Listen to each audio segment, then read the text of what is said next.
pertumbuhan ekonomi penduduk Indonesia atau biasa disebut sebagai Gini ratio di masa pandemi COVID-19 tahun 2020 meningkat. Saat COVID-19 telah memukul perekonomian, dampak paling besar dirasakan oleh masyarakat kelompok pendapatan rendah dan menengah.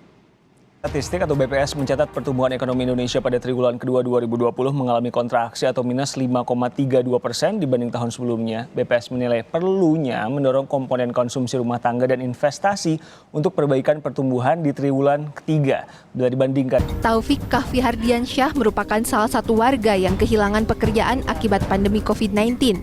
Selama 9 tahun, Taufik bekerja di salah satu pabrik kain di Kota Bandung. Namun hantaman pandemi membuat pabrik tempatnya bekerja berhenti berproduksi. Ia pun kehilangan mata pencaharian.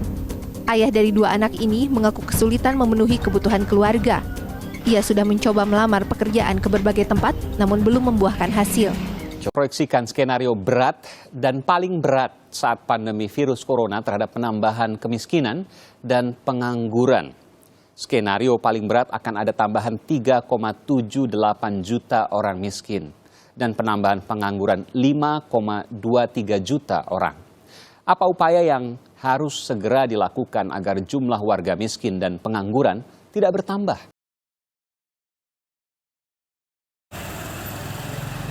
Mbak, ada sabun? Oh, ada. Sebentar ya. Sama sampahnya ya? Oke. Sampo Lifebuoy sama sabun. Ini ya. Sabunnya. Nanti uangnya sekalian numpah aja. Oke. Nih rumah ini. Ya. Siap. Di warung makin hari makin sepi aja nih. Gimana gue bisa bayar uang sewa di warung bulan depan lagi gara-gara pandemi nih. Tai. Udah 2 bulan gue gak dapat kerjaan. Gara-gara COVID. Kapan gue dapat kerjaan? Lama banget. Aduh, Kak, gimana nih kita harus sudah bayar angsuran rumah? Maaf ya Bu, Bapak baru saja kehilangan pekerjaan karena pandemi ini. Karena situasi pandemi ini, saya terpaksa mengurangi jumlah karyawan dan salah satunya kamu. Ya terus gimana Ibu? Saya kan punya keluarga. Harus nafkahin keluarga saya juga. Ya karena situasi ini tidak memungkinkan untuk menambah karyawan. Terus saya kerja apa lagi Bu? Itu terserah Anda. Tahu deh Bu.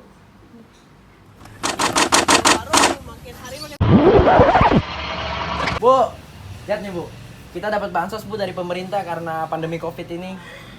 Ya Allah, alhamdulillah Pak, akhirnya kita dapat bantuan dari pemerintah. Alhamdulillah.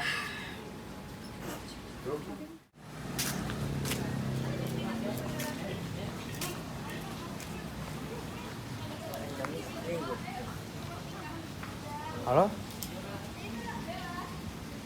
Iya, saya ada apa? Apa? Dapat pekerjaan? Oh ya. Masih banyak Pak. Ya, makasih. Yes, dapat pekerjaan. Alhamdulillah. Tujuan saya memanggil kamu di sini. Saya tidak bisa membiarkan kamu kehilangan pekerjaan ini. Oleh karena itu, mari kita bekerja sama untuk mengatasi krisis ini. Ya Bu, terima kasih berkat Ibu. Saya bisa menafkahi keluarga saya lagi. Terima kasih banyak ya Bu. Dilontarkan oleh pemerintah pusat selama penyebaran COVID-19, pemerintah telah memutuskan untuk menambah anggaran belanja serta pembiayaan APBN tahun 2020. Pemerintah membagikan sejumlah bantuan langsung tunai atau BLT maupun bantuan lainnya kepada masyarakat pada 2022. Instruksikan kepada semua menteri untuk segera melaksanakan program padat karya tunai. Diharapkan penyaluran program bantuan ini tepat sasaran dan dapat dilakukan dengan efisien. Bantuan 600.000 selama 4 bulan bagi tenaga kerja yang mengalami PHK. Yang dirumahkan maupun PHK dapat mendaftar ke website kartuprakerja.go.id.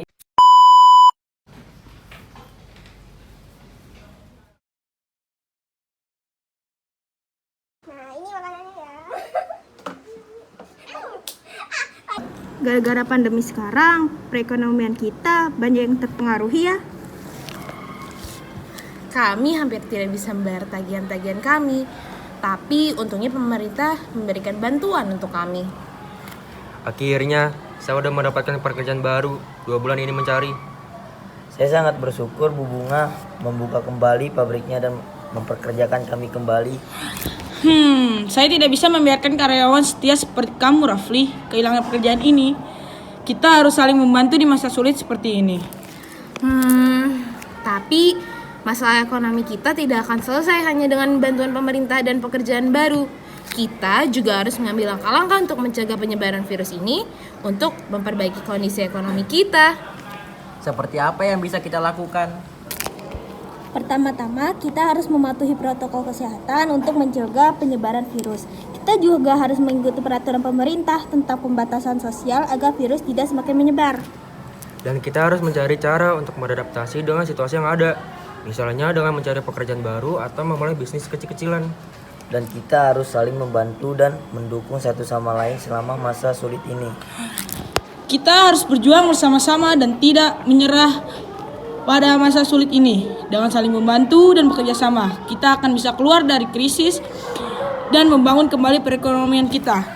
Semoga pandemi ini cepat berakhir ya, dan masa perekonomian kita dapat terselesaikan.